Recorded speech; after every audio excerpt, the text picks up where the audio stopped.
Solace, A Rainbow Quest AU by FC Princess X. Narrated by Enigma Glacier. Part 1. Insomnia. It had been about 6 years after I left the timeline and restarted it. Origin found a friend before I left, so he won't be lonely without me there. I just don't know if this is the right thing leaving like how I did. I just worry that he may not be alright. But he needs to have some independence without me. Maybe I'll pay him a visit soon.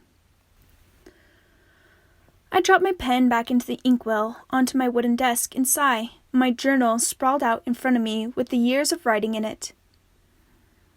It was quiet in my little home as I leaned back in my chair, letting my hands rest on the carved wooden armrests with my head shifted back to gaze at the blank ceiling above me. My chair creaks as I let it rest back down on the floor and stand up exhausted. It was late at night, and staying up until an hour past midnight every night would do my health no good. I slid my chair close to my desk as I shut my journal with a dull thud, my eyes lingering for a moment at the colored crystal etched into its cover. I had never forgotten those who had shaped my life back in the timeline. Time, light, the leaders, rainbow. I missed them all dearly. However, I knew that I wouldn't be able to go back to them. I had no connection to that time unlike how I had my connection with Origin. I sigh and blow out the candle on my desk, letting my room be illuminated by the singular beams of moonlight that shone from my window. The darkness of my room always held a certain fear in my heart. But I pushed past that feeling and walked over to my bed. I was too tired to care about changing into my night clothes or to worry about anything else. I move the covers off my bed and take off my scarf, laying it on my nightstand beside my bed. Origin had made it for me before I left, so I wore it as a reminder of him, a way not to forget. I climb into bed and pull the covers over me, letting my head rest on my soft pillow. I lay awake for a moment, though, with my eyes open. I always had trouble getting to sleep, so I found that letting my eyes tire themselves out worked best. "You miss them, don't you?"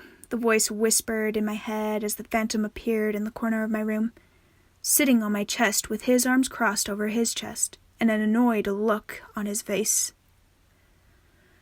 I let out a small sigh and sit up, knowing if I didn't talk with him, he would pester me in my dreams and not leave me be. Yeah, I do. Doesn't seem like a day goes by now without me thinking of them, I murmur tiredly, and push my long brown hair out of my face, letting my head rest in my hand for a moment.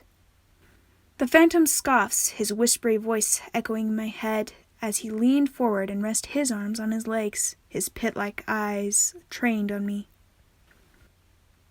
"You think I don't know that, Sabre? It's annoying how much those thoughts clutter up your head sometimes. Barely leaves me room to do anything and everything," he hisses softly, and I let out a small breath, turning my gaze to the sheets below my hands. Whether I like it or not, he was the only company I had at the moment, and I didn't want to be alone. Not with these constant thoughts swirling around like a tornado and causing me a headache. I paused for a moment to think as questions rolled around my mind. I decided to pluck one out, one that would have a more reasonable answer. "Shadow, should I go and see Origin? It's been a while since I've seen him, and I wonder how he's doing," I say quietly as my phantom self scornfully scoffs and crosses his arms again. He narrows his eyes at me before rolling them and answering.